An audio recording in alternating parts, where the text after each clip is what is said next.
alguna vez te has preguntado por qué sigues atrapado en la misma vida, en la misma lucha, con los mismos resultados? Mientras otros, con menos recursos, menos suerte y menos apoyo, avanzan como cohetes hashes unos. No es tu culpa, pero si es tu responsabilidad descubrir lo que te está frenando. Y lo que te frena no siempre es visible, son hábitos, hábitos que heredaste, hábitos silenciosos automáticos, que llevan años saboteando tu futuro. Hábitos de pobreza mental, emotional y financiera que aprendiste sin darte cuenta, y que hoy están marcando cada decisión que tomas. Napoleon Hill, el autor que cambió millones de vidas con pins y hagas rico, no solo habló de la riqueza externa. Habló de la verdadera cosa del fracaso. Patrones de pensamiento heredados que te mantienen pequeño, obediente, silencioso, y pobre. Este no es un video para motivar con frases bonitas. Este es un espejo que te va a incomodar. Porque aquí vas a descubrir los hábitos que absorbiste desde niño y que hoy están saboteando tu éxito. Y además, dos verdades brutales que nadie te dice, pero que necesitas escuchar si realmente quieres romper con la mediocridad. Prepárate para un viaje crudo, directo y transformador. Porque una vez que ves estos hábitos con claridad, ya no podrás seguir culpando al sistema, al gobierno o a tu pasado. Y hoy, justo hoy, empieza tu libertad. Estás listo para dejar de sobrevivir y empezar a construir la vida que mereces. Muchos de nosotros crecimos con una idea distorsionada del dinero, del éxito y del merecimiento. Sin darnos cuenta, seguimos patrones heredados que nos atan a la escasez. No son visibles como una cadena, pero pesan igual. Napoleon Hill enseñó que los hábitos de pobreza no solo están en lo que haces, sino en cómo piensas. En cómo reaccionas ante las oportunidades. En cómo te hablas a ti mismo cuando fallas. Esos hábitos, aunque provienen del entorno en el que creciste, pueden romperse. Pero el primer paso es reconocerlos. Has notado como muchas personas repiten la historia de sus padres. Si tuviste padres que siempre dijeron frases como el dinero no crece en los árboles. O los ricos son malos. Es muy probable que hayas crecido creyendo que el dinero es escaso, y que decirlo es algo negativo. Así empieza el autosabotaje. No se manifiesta solo en no tener dinero, sino en rechazar oportunidades, tener miedo de emprender, o incluso sentirte culpable por querer mejorar tu situación económica. Es una programación mental profunda, una que opera sin que te des cuenta. Romper con estos hábitos requiere primero despertar. Darse cuenta de que esas creencias no son tuyas, que aunque los hayas heredado, no tienes que perpetuarlas. Napoleon Hill insiste en que el pensamiento es la raíz de toda riqueza. Si tus pensamientos están contaminados por la escasez, eso es lo que atraerás. Pero si reprogramas tu mente con ideas de abundancia, de merecimiento y a quien todo cambia, aquí no se trata de negar tus raíces ni juzgar a tus padres. Ellos hicieron lo mejor que pudieron con lo que sabían. Pero tú puedes saber más. Puedes cambiar el rumbo. Puedes cuestionar los hábitos de pobreza que heredaste. Gastar sin plan, no ahorrar, tener miedo al riesgo, evitar hablar de dinero, depender siempre de otros o resignarte a tener lo justo. Todos esos comportamientos pueden transformarse, y cuando lo haces no solo te liberas tú, también liberas a tus hijos y a quienes te rodean. Tener conciencia de tus hábitos es empoderar. No necesitas ser milenario de la noche a la mañana, pero si necesitas dejar de hacer las mismas cosas esperando resultados distintos. Romper un hábito de pobreza es una victoria. Cada pequeño cambio suma, lea sobre finanzas, habla de dinero sin miedo, buscar nuevas fuentes de ingreso, aprender de quienes ya han legado. Esas decisiones conscientes crean una nueva realidad, una donde tú tomas el control, en lugar de ser arrastrado por la hincha mental de la escasez. La pobreza no siempre se transmite con palabras. A veces se hereda en silencios, en gestos, en emotions que nunca se hablaron. Napoleon Hill reveló que muchas personas están atrapadas en la pobreza no por falta de talento, sino por un legado inconsciente. Un legado que se esconde en lo que viste, en lo que viviste, en lo que asumiste como normal. Por eso es tan importante descubrir lo que heredaste sin darte cuenta. Cuando eras niño, absorbías todo como una esponja. No solo lo que te dicen, sino lo que veas. Si viste tus padres pelear por dinero, vivir con miedo a perderlo o sacrificarse constantemente por sobrevivir, grabaste un mensaje muy claro. El dinero es sufrimiento. Incluso si nunca te lo dijeron, lo aprendiste. Y esa información quedó almacenada en tu subconsciente como una verdad. Esas creencias limitantes se vuelven decisiones automáticas que te frenan cada vez que quieres avanzar. Te has preguntado por qué te cuesta ahorrar, por qué rechazas oportunidades que podrían sacarte adelante, por qué te sientes incómodo cuando alguien habla de riqueza. Muchas veces no tiene nada que ver con tu presente, sino con lo que llevas programado desde tu infancia. Esas emociones heredadas moldean tu relación con el dinero. Y lo más peligroso es que no sabes que están ahí. Sigues viviendo con reglas que nunca cuestionaste, pero que dirigen tu vida sin permiso. Descubrir estas hinchas invisibles es un acto de valencia. Requiere mirar hacia adentro y reconocer que quasi parte tu pobreza no viene del mundo, sino de tu mente. No para culparte, sino para liberarte. Para decir esto no es mío, no lo quiero más. Napoleon Hill hablaba de la importancia de la autoobservación.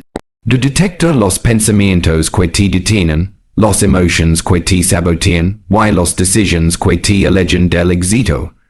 Solo así puedes reescribir tu historia. Cuando tomas conciencia de tus creencias heredadas, todo cambia. Puedes darte cuenta de que el miedo que sientes al invertir no es tuyo, sino de tu madre, que el rechazo hacia los ricos no nació en ti, sino que lo escuchaste una y otra vez en tu entorno, y que ahora tienes el poder de elegir una nueva forma de pensar, una que est alineada con tus sueños, no con tus heredas. Descubrir lo que heredaste sin darte cuenta, te permite recuperar tu libertad, porque si tú no eliges tus pensamientos, alguien más lo hará por ti. Y muchas veces es alguien, es una versión pasada de ti, influenciada por el dolor, la escasez y la incertidumbre, pero ya no es niño. Ahora puedes decidir conscientemente cómo quieres vivir. Puedes decir, esto lo aprendí, pero ya no me sirve, lo dejo atrás. Y en ese momento empieza tu verdadera transformación. En el camino hacia la libertad financiera, muchas personas no fracasan por falta de recursos, sino porque arrastran cosas que no necesitan. Napoleon Hill enseñó que para avanzar hay que soltar. Soltar no solo lo material, sino todo lo que pesa dentro. El miedo a equivocarse, la necesidad de aprobación, la culpa por tener ambición. Son esas cargas invisibles los que te frenan cuando piensas que estás avanzando. Son cadenas mentales disfrazadas de prudencia o lealtad a tu historia. Hay cosas que te enseñan como si fueran verdades absolutas.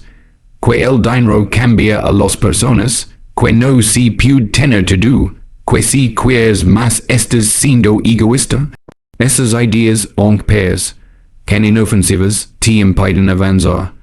Son bloqueos mentales que limitan tu capacidad de imaginar una vida diferente. Cada vez que tienes una idea nueva, apenas esa voz heredada diciendo, mejor quédate donde estás, no te arriesgues. Esa voz no es tú, es el eco del miedo colectivo que llevas contigo. Avanzar implica una decisión radical. No permitir que el pasado decida tu futuro. Es observarte con honestidad y preguntarte que estás cargando, que ya no necesitas. Tal vez sigues trabajando en algo que odias porque crees que cambiar es irresponsible.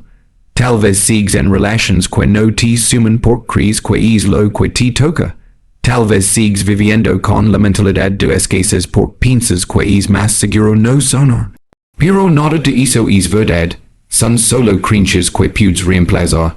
Napoleon Hill hablaba de la necesidad de limpiar el terreno antes de construir. No puedes sembrar ideas de abundancia sobre una tierra llena de miedo, de rabia o de resignación. Tienes que dejar atrás todo lo que no se alinea con tu visión. Y a veces, lo que más dulce solta no son cosas ni personas, sino versiones de ti mismo. Versiones que se conformaron, que se escondieron, que se hicieron pequeñas para no incomodar a nadie. Pero ya no estás para eso, estás para crecer. Cuando soltes dul, porque el cambio incomoda, pero más dul quedas en el mismo lugar por miedo.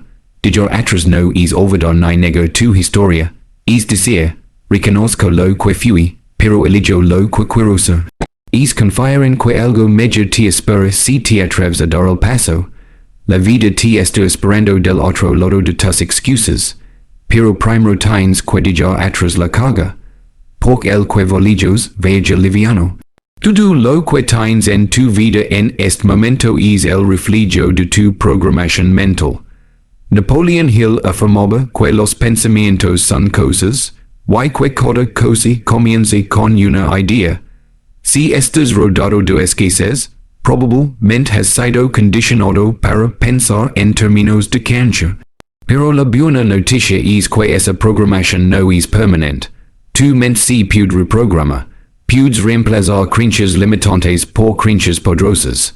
Y cuando lo haces, tu mundo exterior cambia para reflejar tu nueva realidad interior. Desde que naciste, has recibido miles de mensajes sobre lo que es posible y lo que no. Muchos de esos mensajes fueron negativos, pesimistas, o simplemente equivocados. Te dijeron que sonar era peligroso, que conformarse era mayores, que pedir más era ingratitud. Así se instaló en ti una mentalidad de supervivencia, no de crecimiento.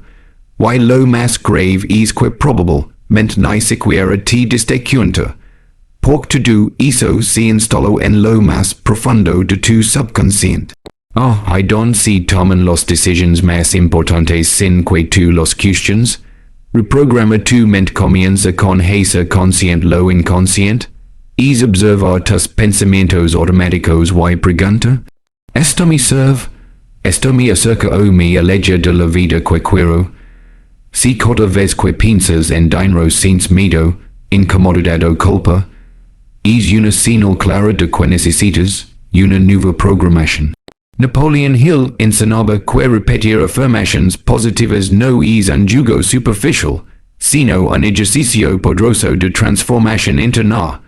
Lo que repites crees, lo que crees atraes, pero esto no es magia ni positivismo vacío. Es ciencia. Tu mente responde a lo que repites constantemente. Si cada día te dices no puedo, tu cerebro buscará formas de confirmar que no puedes. Si empiezas a decir soy capaz, soy digno, el éxito es para mí, tu mente empezará a buscar evidencia que confirme esa nueva historia. Si trata de cambiar el diálogo interno que te mantiene atrapado, de reemplazar la voz del miedo por la voz del propósito, la reprogramación requiere constancia. No basta con decir una frase motivacional una vez y esperar que todo cambie. Es un proceso diario, es cuidar lo que consumes, lo que escuchas, con quien hablas, porque todo eso alimenta tu mente. Si estás rodeado de personas negativas, si todo lo que ves son noticias de crisis, si te hablas mal a ti mismo, tu mente se programará para la derrota. Pero si empiezas a exponerte ideas poderosas, a gente que ya logró lo que tú quieres, a libros que te elevan, tu mente comenzará a expandirse. Napoleon Hill repite que el éxito comienza en la mente. No es una frase bonita, es una ley. Si en tu interior ya eres rico en ideas, en fe, en visión, entonces es solo cuestión de tiempo para que lo externo se alinee. reprogrammer tu ment no is cambiar lo que es. Es recuperar lo que siempre fuiste, antes de que el miedo te convenciera de que no podías. La verdadera diferencia entre una persona rica y una persona pobre no está en cuanto dinero tienen, sino en cómo piensan. Napoleon Hill lo dijo claro, la riqueza empieza en la mente. Las personas ricas no solo actúan de manera distinta, piensan diferente, mientras otros se enfocan en lo que falta, ellos se enfocan en lo que pueden creer. Mientras algunos ven obstáculos, ellos ven oportunidades. No es suerte, es una forma de mirar el mundo que se entrena, se construye y se fortalece con el tiempo. Pensar como una persona rica no significa pensar en lujos ni ostentación. Significa pensar en soluciones, en valor, en impacto. Significa tomar decisiones con visión a largo plazo, no con urgencia emocional. Una persona rica no gasta para impresionar, gasta para crecer. Invierte en su educación, en su salud, en relaciones de calidad.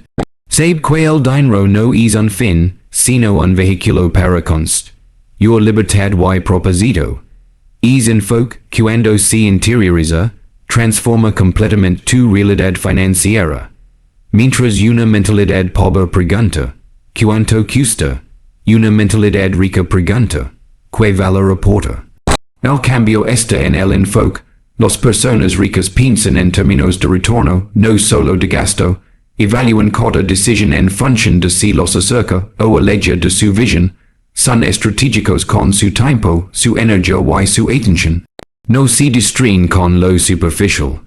Tienen claro que cada minuto mal invertido es una oportunidad perdida. Otra característica fundamental del pensamiento rico es la responsabilidad. No culpan al gobierno, a la economía ni a sus padres por su situación actual. Pueden reconocer las dificultades, pero no se quedan ahí. Toman control, se hacen cargo, asumen que, aunque no todo depende de ellos, todo comienza con ellos. Esa actitud les permite actuar, moverse, buscar caminos nuevos cuando los anteriores fallan. No se paralizan con la derrota, aprenden de ella. Las personas ricas también piensan en crecimiento constante. No se conforman con lo que saben, buscan aprender más.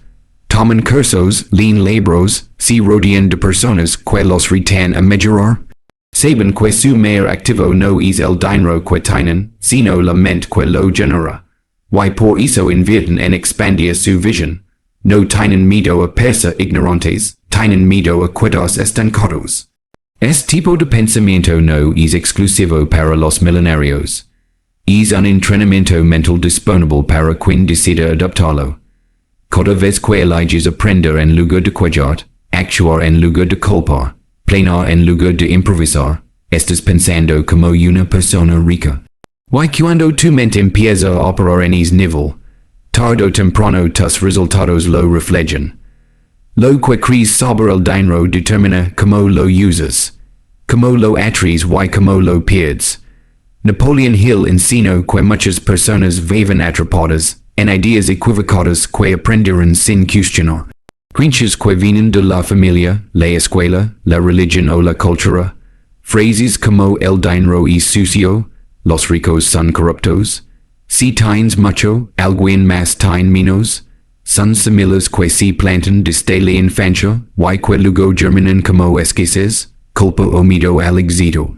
Cuestionar lo que te enseñan sobre el dinero no es rebelarse contra tus padres o tu pasado, es liberarte. Es reconocer que lo que funcionó para generaciones anteriores tal vez ya no funciona hoy. Que vivir repetición, do patrones antiguos puede llevar a repetir también sus errores. Muchas personas siguen empobreciéndose no por falta de capacidad, sino por lealtad inconsciente a creencias familiares que ya no tienen sentido. Creen que el sacrificio de valor, que sufrir por dinero es noble, que el deseo de abundancia es egoísta. La educación emocional que recibiste respecto al dinero fue muchas veces indirecta. Tal vez nunca te hablaron abiertamente sobre finanzas, pero si vist actitudes, miedo a gastar, nervios al pagar cuentas, tension al hablar de sueldos.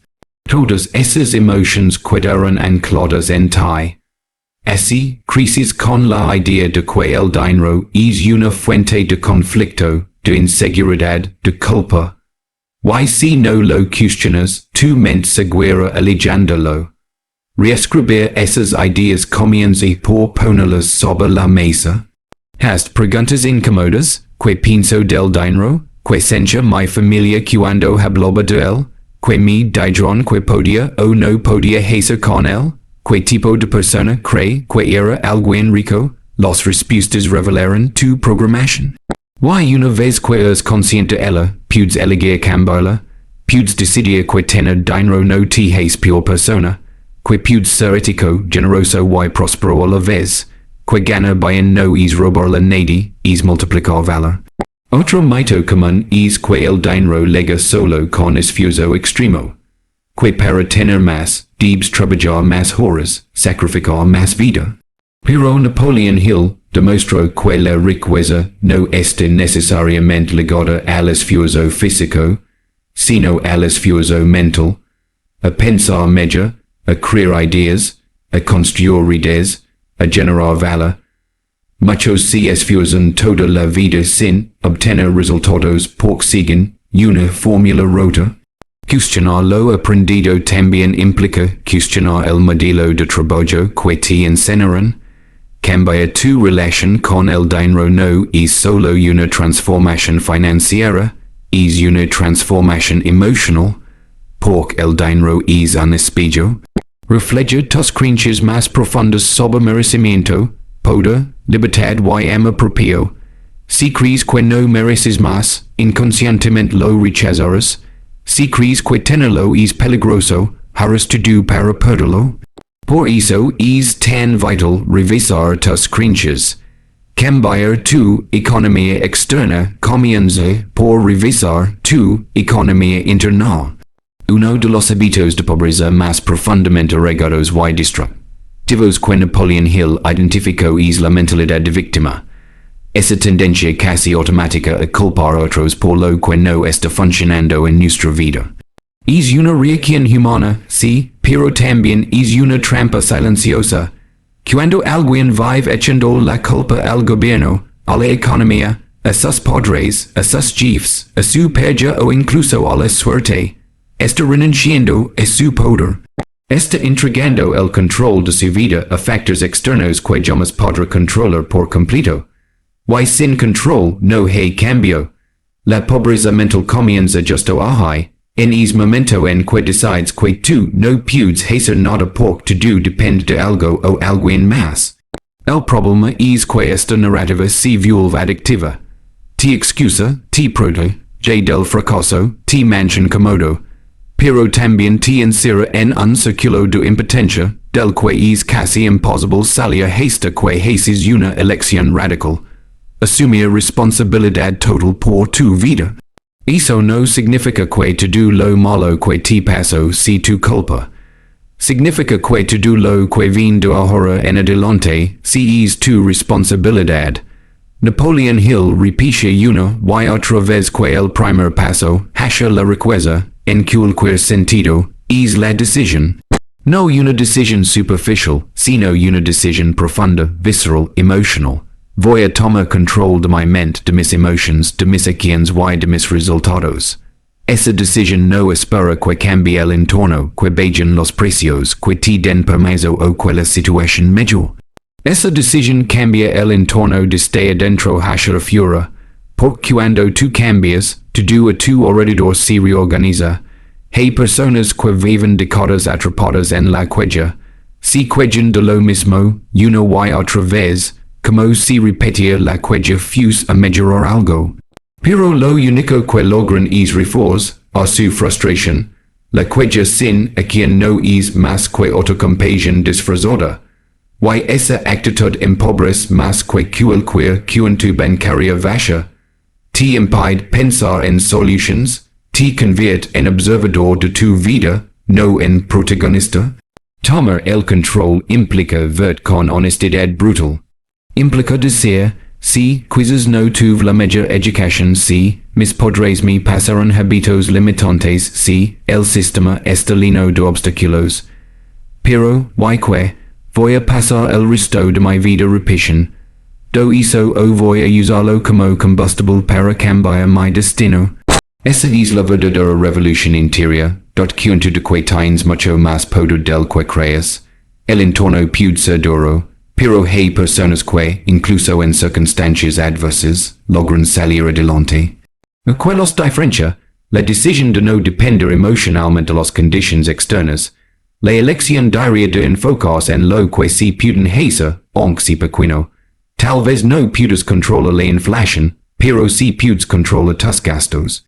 Tal vez no puedas cambiar el sistema educativo, pero sí puedes educar por tu cuenta. Tal vez no puedas cambiar tu pasado, pero sí puedes construir un futuro diferente. Cuando tomas el control, dejas de esperar. Dejas de esperar que alguien venga a rescatarte, que pes, que una oportunidad milagrosa o que el destino te favorezca. Tú te conviertes en la oportunidad. Tú decides que hacer con lo que tienes. Y en esa actitud, en ese cambio de enfoque, se abre un nuevo mundo de posibilidades.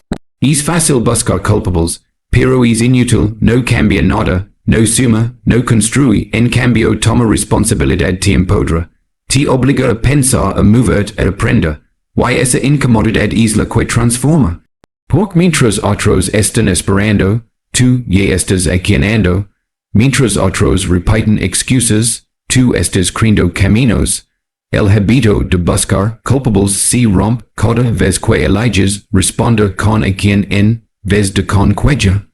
Cada vez que en lugar de decir no puedo, preguntas ¿cómo puedo? Cada vez que asumes que lo que pasa en tu vida depende más de tus decisiones que de tus circunstancias. Esa actitud es la base de la libertad. Es la raíz de cualquier éxito verdadero. Porque quien toma el control de su mente, toma el control de su destino. Una de las enseñanzas más impactantes de Napoleon Hill fue esta. Estás moldado por las personas con las que más te relacionas. Tu entorno es una fuerza silenciosa, pero poderosa. Te arrastra hacia arriba o hacia abajo, dependiendo de su nivel de conciencia. Por eso, si naciste y creciste en un ambiente donde se pensaba con miedo, si hablaba con pesimismo, y si actuaba desde la resignación, es muy probable que tú hayas absorbido ese patrón como lo normal. Pero lo normal no siempre es lo saludable, y mucho menos lo exitoso. Este hábito de pobreza que pasa desapercibido es uno de los más letales. Rodeado de personas que refusan tu estancamiento. Gente que se ríe cuando hablas de tus sueños. Que te dice que es mejor no arriscar. Que vive quejándose, comparándose o culpando a otros. Son esas conversaciones aparentemente inofensivas los que, sin darte cuenta, apagan tu fuego interno. Porque la energía del entorno penetra en tu mente.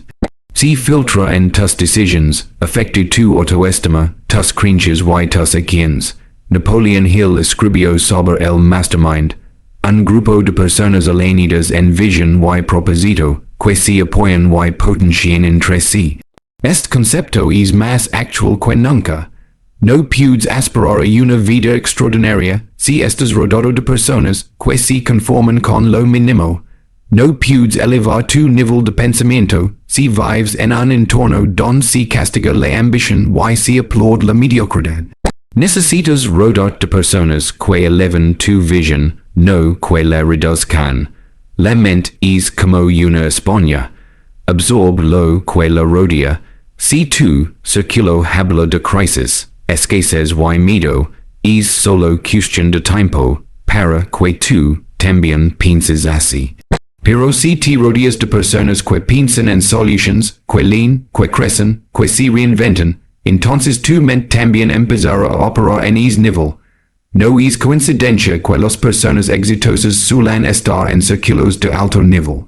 Lo hacen, consciente o inconscientemente, porque saben que lo que los rodea los moldea.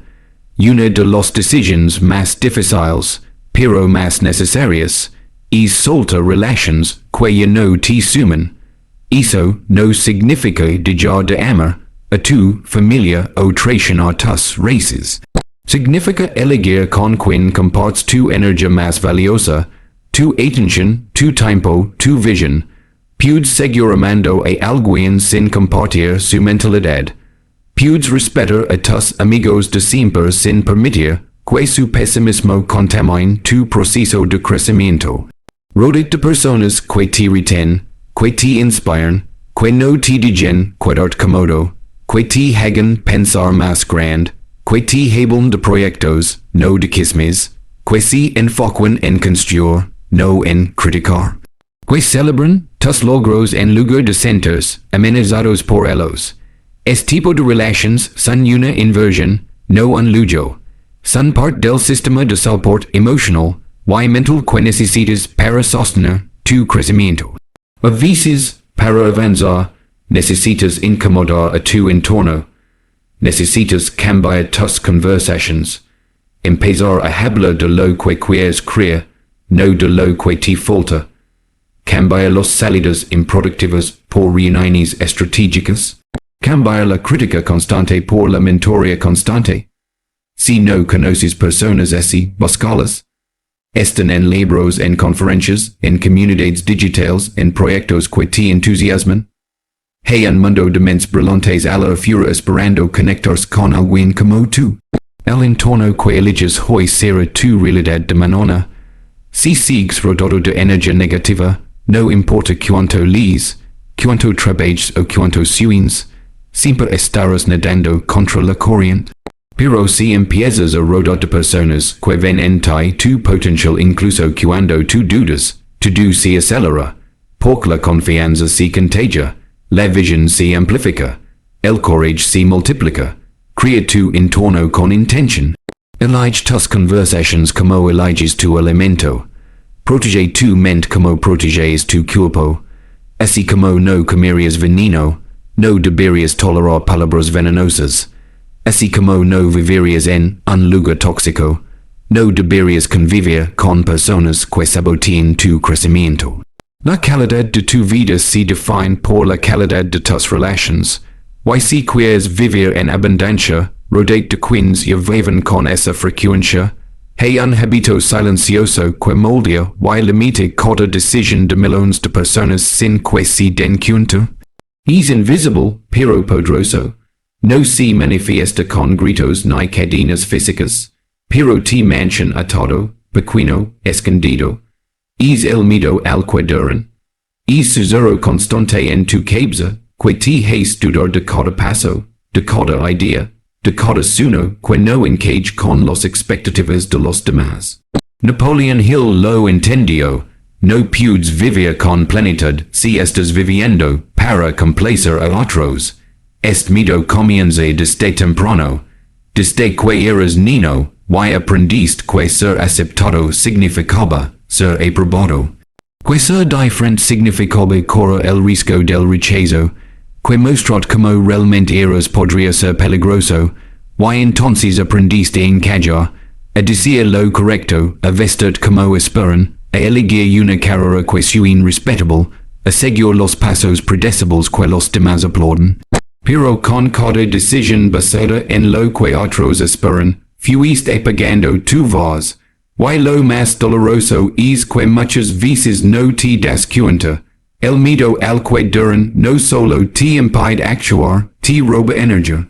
Cada vez que quieres iniciar algo nuevo, aparece esa voz. Y si se ríen de ti, y si te critican, y si no lo logras y todos lo ven. Esa ansiedad no se basa en hechos, sino en suposiciones. Pero es tan fuerte que puede paralizar durante años. Y el costo es enorme.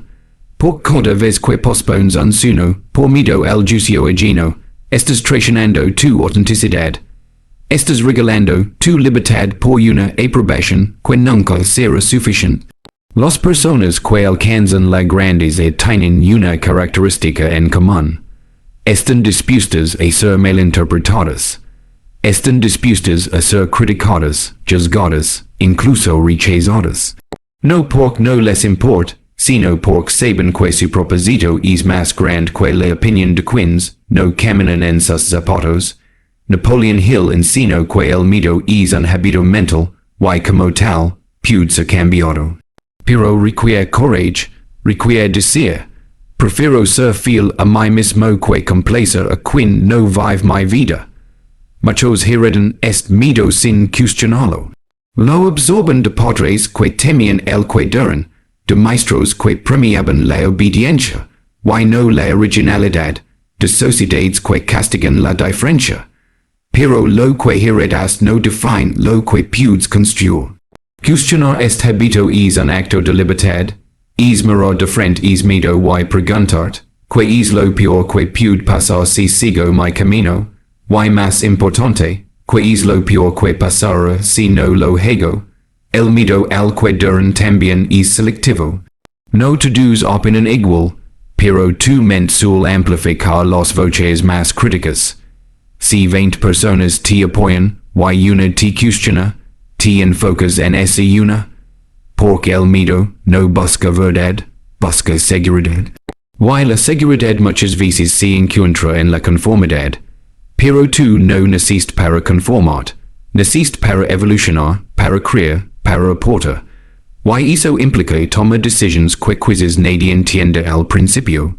Pero tú sí, porque tú sí sabes lo que hay dentro de ti. Hay talentos que nunca florecen por miedo al ridículo. Hay empresas que no nacen por miedo a la crítica. Hay vidas enteras que se viven a medias por miedo a incomodar. Y todo por complacer a personas que muchas veces ni siquiera están pendientes. O que te juzgaran igual, hagas lo que hagas. Porque el juicio ajeno muchas veces refleja más sus miedos que tus errores. Vivir con autenticidad es entender eso, es darte cuenta de que si vas a ser juzgado de todas formas, que al menos si por ser tú mismo, el que duran no paga tus cuentas, no sostiene tus sueños, no se despierta, y con tus dudas ni carga tus sacrificios. Entonces ¿por qué le das tanto poder? Cada vez que eliges desde el miedo, refusas la cadena. Pero cada vez que eliges desde tu verdad, aunque tiembla la voz, aunque sudan las manos, estás rompiendo ese hábito. Estás entrenando tu mente para poner tu visión por encima del ruido. Y ese entrenamiento cambia todo. La libertad emocional empieza cuando decides que tu paz vale más que la aprobación. Que tu evolución vale más que la aceptación. Que tu autenticidad vale más que tu imagen. Ahí es donde florece la vida real, la vida plena, la vida con sentido, porque no viniste a encajar, viniste a brillar, y eso requiere valor, pero también te do algo que ningún aplauso externo puede darte, la certeza de estar viviendo tu verdad. El hábito de pobreza más sutil, y más devastador de todos no es el miedo, ni la falta de recursos, ni siquiera los creencias limitantes, es el conformismo, esa aceptación silenciosa de una vida que no te inspira, pero que tampoco te incomoda lo suficiente como para cambiarla. Napoleon Hill lo llamó uno de los mayores enemigos del éxito. El estado mental en el que las personas dejan de sonar, no porque no pueden, sino porque se han convencido de que así está bien. Pero estar bien, no siempre es estar vivo. El conformismo es cómodo, y por eso es peligroso. No te obliga a actuar, no te sacude, no te despierta a la fuerza como lo hace el dólar. Simplemente te adormes, te envuelve con pequeñas justificaciones. No está tan mal, podría ser peor, más vale malo conocido. Y así, los días se convierten en meses, los meses en años, y un día te despiertas pregunt, ¿en qué momento dejaste de luchar por algo más grande? ¿En qué momento aceptaste una vida pequeña cuando sabías, en lo más profundo, que podías aspirar a mucho más? El conformismo no siempre se ve como mediocridad. Muchas veces se disfraza de prudencia, de responsabilidad, de madurez. Pero la verdad es que, detrás de disfraz, Hey una renuncia inconscient. Una renuncia al potencial, al riesgo, a la pasión. Es momento en que dejas de poner metas porque es más fácil no fallar. Es punto en el que dejas de aprender porque ya sabes suficiente. Es esa etapa en la que dejas de sonar porque ya estás gran para eso. Napoleon Hill dejó claro que nadie alcanza el éxito por accidente. Requiere una voluntad activa, una ambición bien dirigida, una incomodidad que se transforma en acción. Y el conformismo es lo opuesto.